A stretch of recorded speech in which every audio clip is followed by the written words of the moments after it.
పాదారవింద శతకంలోని 89వ శ్లోకం. యదత్యంతం తామ్యత్యలసగతి వార్తాస్మపి శివే తదేతత్ కామాక్షి ప్రకృతి మృదులం తే పదయుగం కిరీటైః సంఘట్టం కథమివ సురౌఘస్య సహతే మునీంద్రాణామాస్తే మనసి చ కథం సూచినిసితే.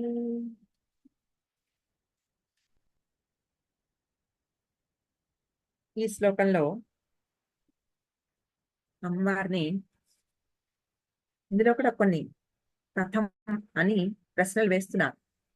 ఆ లోపల కొన్ని ప్రశ్నలు. శివే, శివ, కామాక్షి. శివ అంటే శివ అమ్మవారు అన్నమాట. శివ అంటే శివుడు, శివ అంటే అమ్మవారు. కామాక్షి, ఓ కామాక్షి దేవి అంటే ఇక్కడ శివే అన్నప్పుడు మంగళ స్వరూపురాల అని కూడా, మంగళాలను కలిగించేది శివుడు, కళ్యాణ మూర్తి శివుడు. అలాగే కళ్యాణం కలిగించేది అమ్మవారు శివ. కామాక్షి, ఓ కామాక్షి దేవి ప్రకృతి మృదులం, సహజంగా మెత్తనైన మృదువైన, తే నీ పదయుగం, పాదయుగళం, అలసగతి వార్తాసు అపి. అలసగతి మెల్లని, వార్తాసు నడకలలో, ఆ నడకలలోనూ, అత్యంతం తామ్యత్యత్ అంటే చాలా అలసట పొందుతున్నవి. అంటే అంత నెమ్మదిగా నడిచినా కూడా ఆ పాదాలు ఎంత మృదువైనవంటే అలా నెమ్మదిగా నడిచినా కందిపోతున్నాయట.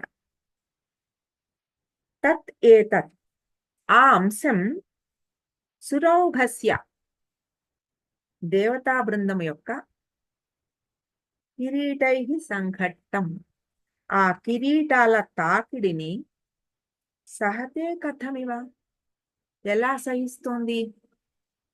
సూచి నిశితే సూది కన్నా వాడి అయిన మునీంద్రాణం ముని మౌనుల యొక్క మనసిచ మనసునందు కూడా ఆస్తే కథం ఎలా ఉంటుంది. ఏదైనా మృదువుగా ఉండే ఏదైనా చెయ్యి సున్నితంగా ఉంటుందండి. అరిపాదాలు అరిచేతులు సున్నితంగా ఉంటాయి.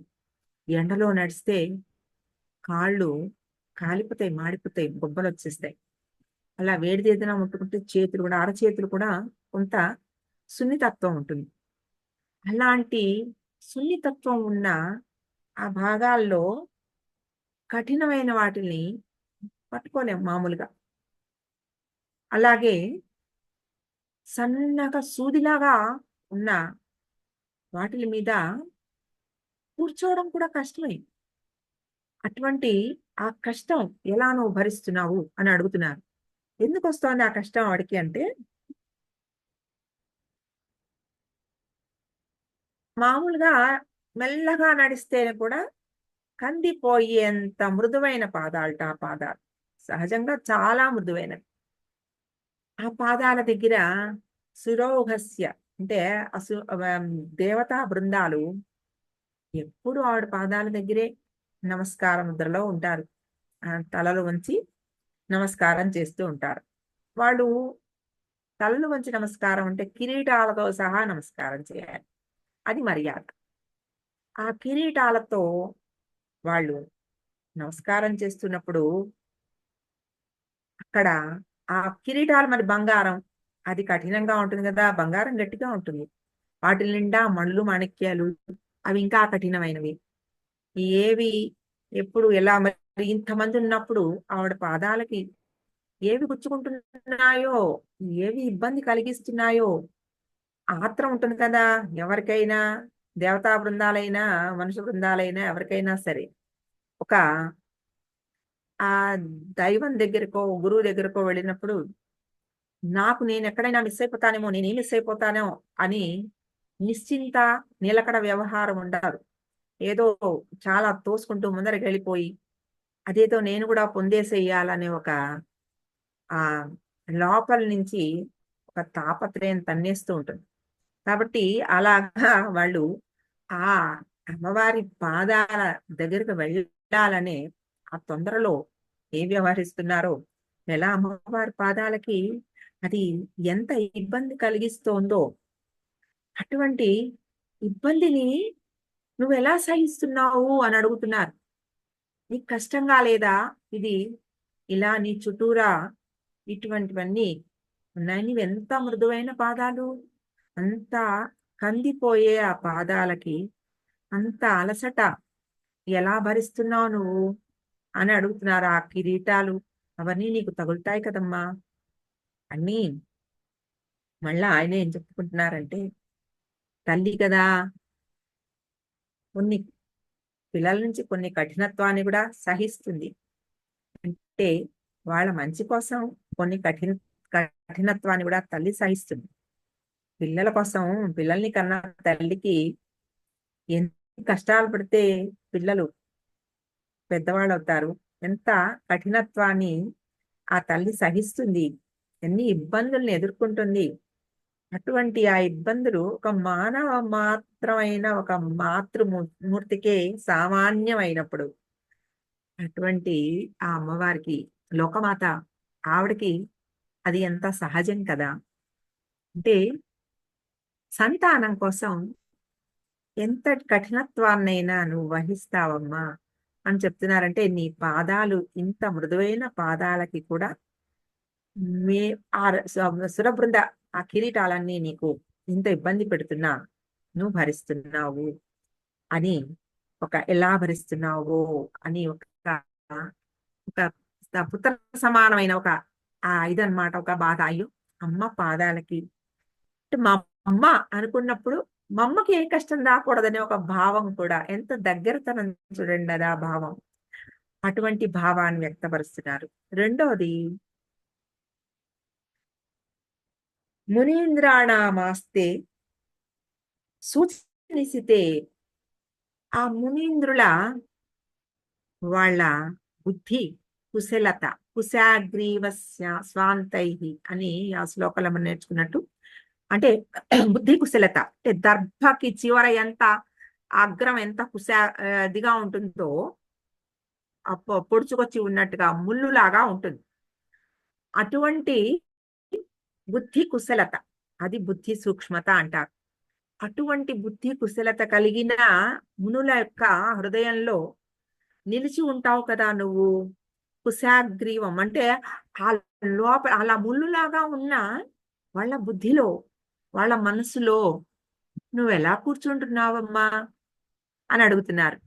అంటే అది ముళ్ళులాగా ఉంది అంటే అది ఎంత పాయింటెడ్ గా ఉంది అనే దానికి అర్థం ఏంటంటే, నువ్వు ఎంత ఆ ధ్యానంలో నిమగ్నమయ్యి ఆ పూర్తిగా నీకు ఇంకా ఈ చుట్టూరా ఉన్నది ఏమీ లేకుండా నీ మొత్తం ధ్యానాన్ని అమ్మవారి పాదాల మీద పెట్టినప్పుడు, ఆ ఫోకల్ పాయింట్ ఎక్కడ ఉందో ఆ ఫోకల్ పాయింట్ మీద ఆవిడ ఉంటుంది.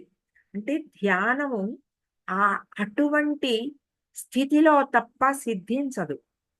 అటువంటి స్థితిలో ధ్యానం చేయాలని చెప్తున్నారు. మామూలుగా మీరు చూడండి, ఎంత వేడి ఉన్నా బయట ఎన్ని డిగ్రీల టెంపరేచర్ ఉన్నా మీరు ఒక పేపర్ పెట్టండి, కాలదు. ఒక భూతద్దం పెట్టి ఆ భూతద్దం కింద పేపర్ పెట్టండి, వెంటనే నిప్పొచ్చి కాలిపోతుంది.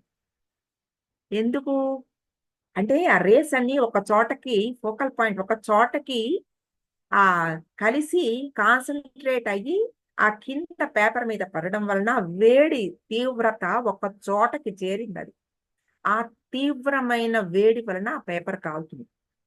అటువంటి తీవ్రత బుద్ధిలో కలిగినప్పుడు మాత్రమే అటువంటి ధ్యానం సిద్ధిస్తుంది. అట్లాంటి ధ్యానము అది ఇప్పుడు ఆ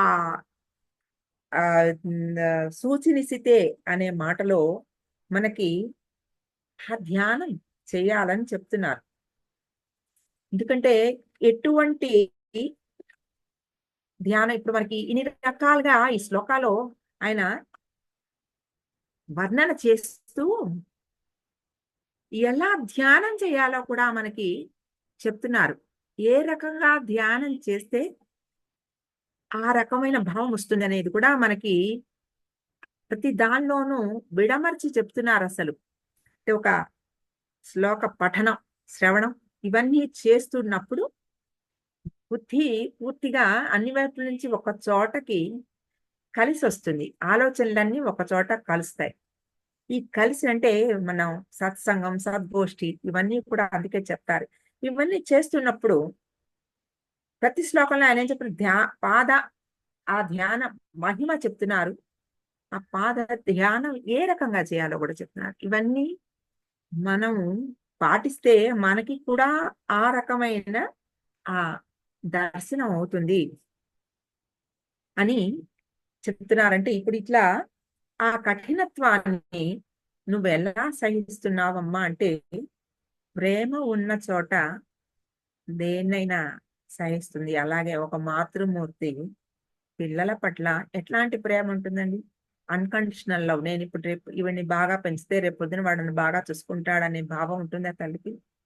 ఆ పసి గుడ్డును చూస్తున్నప్పుడు అసలు ఎంత అద్భుతమైన ప్రేమతో ఆ ఆ పిల్లనో, పిల్లవాడినో ఆ పిల్లవాడిని పెంచడం కోసం ఎన్ని కష్టాలు పడుతుంది, ఎన్ని ఎదుర్కొంటుంది, ఎంత ఒకసారి ఏదైనా ఎవరైనా ఆ పిల్లవాడి మీదకి ఏమన్నా ఇబ్బంది వస్తుందంటే ముందర తనేనే నుంచుంటుంది చెండిలాగా. అటువంటి ఆ తల్లి ప్రేమమూర్తిగా ఎలాంటి కాఠిన్యానికైనా సిద్ధపడుతుంది భరించడానికి. అది ఒక సాధనా మార్గంలో నువ్వు ఏ ఇబ్బందులు పెట్టినా భరిస్తుంది ఆవిడ. నువ్వు ఒక సాధనలో వెళ్తుంటే నువ్వు ఒక్క అడుగు అటువైపు వేస్తే 10 అడుగులు ఆవిడ నీ వైపు వచ్చి నిన్ను అలా ఆ సాధనలోకి లాక్కెళ్ళిపోతుంది. అది మనందరికీ కూడా చాలా అనుభవం. అటువంటి ఆ అనుభవాన్ని ఎంత అత్యంత కామ్యత అంటే అలసగతి అంటే చాలా ఎంత అలసిపోతున్నాయి అసలు ఆ పాదాలు. అయ్యో అమ్మా! మనం అనుకుంటాం గదా! అబ్బా! ఎంత అలసిపోతున్నావు అమ్మా! కూర్చోమ్మా కాసేపు కూర్చోమ్మా అంటుంటాం. కాదే ఇంత పనుంటే ఇప్పుడెలా కూర్చుంటాం? మనమైనా అంటాం. మనని కూడా పిల్లలు అమ్మా ఇప్పుడు పని చేయకు కాసేపు కూర్చో అంటే, నాకేం అలసటగా లేదు. నేను చేయగలను. పని నాకిప్పుడు అసలు అలా ఏం లేదు. పనుంది. పని చేయాలి. ఆ పని చేయడం అనే భావం ఎందుకొస్తుంది? ప్రేమ. వీళ్ళ కోసం నేను చెయ్యాలి. నేను చేయకపోతే ఎవరు చేస్తారనే ఒక భావం. ఒక మామూలు ఒక సాధారణ మాతృమూర్తికే ఉంటే అమ్మవారికి లోకమాత ఆవిడకెంత ఇది ఉంటుంది. ఆ క్షమ, ఆ కాఠిన్యాన్ని వహించే ఓర్పు ఎంత ఉంటుంది. అటువంటి ఆ కాఠిన్యాన్ని కూడా అమ్మవారు సహిస్తూ భక్తులని అలాంటి ఒక మంచి మార్గంలోకి వచ్చేందుకు ఆ పాదాలు ఎంత ప్రోత్సహిస్తున్నాయి అని ఆ దేవతలంతా అమ్మవారి అమ్మవారి పాదాల చెంత ఉన్నారంటే ఇందులో మనకు ఒక భావం చిత్రం అన్నమాట. ఆవిడ పాదాలు ఆ పాదాలు ఇందాక అమ్మవారి మంజుల నాదం హంసకమసౌ ఆ మంజుల నాదం ఆ ఒక ఆ వినికిడి ఇప్పుడు భావ చిత్రం అంటే పాదాల ముందర ఈ కిరీటాలతోటి దేవతల నమస్కారాలు అంటే ఆ ధ్యానంలో మనకి దేవతలందరి దర్శనాలు అయినాయి. అమ్మవారి పాదాల దర్శనం అయింది. అటువంటి ఆ దర్శనాలని మనకి ప్రసాదిస్తూ ఆ మునులు ఎంత ఏకాగ్రతతో సాధన చేస్తే అమ్మవారి ఆ ధ్యానం వాళ్ళకి సిద్ధించిందో అది చెప్తూ అటువంటి ఏకాగ్రతని నువ్వు కూర్చుకుని అమ్మవారి నీ తీసుకొచ్చి నీ ఏకాగ్ర చిత్తంలో కూర్చోబెట్టుకుంటే ఆవిడ పాదాలు ఆ ఏకాగ్ర చిత్తంలో ఎంత కష్టమైనా ఆవిడ ఇచ్చేస్తుంది. నువ్వు నీకు నీకు కష్టం కలిగించకుండా ఆవిడ ఎంత కష్టపడైనా సరే వచ్చేస్తుంది. నీకు అటువంటి శక్తిని ఇస్తుంది అని ఇందులో చెప్తున్నారు. ఎంత మృదువైన వాళ్ళ భక్తికి వీళ్ళ ధ్యానానికి రెండిటికి ఆవిడ లొంగిపోతుందట. అటువంటి ఆ ధ్యానం చేయాలి అని మనకి ప్రబోధిస్తున్నారు ఇందులో. యదత్యంతం తామ్యత్యలసగతి వార్తాస్వపి శివే తదేతత్ కామాక్షి ప్రకృతి మృదులం తే పదయుగం కిరీటైః సంఘట్టం కథమివ సురౌఘస్య సహతే మునీంద్రాణామాస్తే మనసి చ కథం సూచీసితే. ఇందులో కూడా ప్రకృతి మృదులం అని చెప్పారు. సహజంగా మృదులం ఆవిడవి ఆ పాదాలు సహజ సిద్ధమైన మృదుత్వం. అటువంటి మృదుత్వాన్ని అంటే అలా తలుచుకోగానే పసిపిల్ల అరిచేతులు అరిపాదాలు తలుచుకోండి ఎటువంటి మృదువుగా అలా గులాబీ రంగులో మెత్తగా ఉంటాయో అటువంటి ఆ భావాన్ని ఆ మృదుత్వాన్ని అంటే మనకి ఒక స్పర్శ అది కూడా భావన చేయొచ్చు.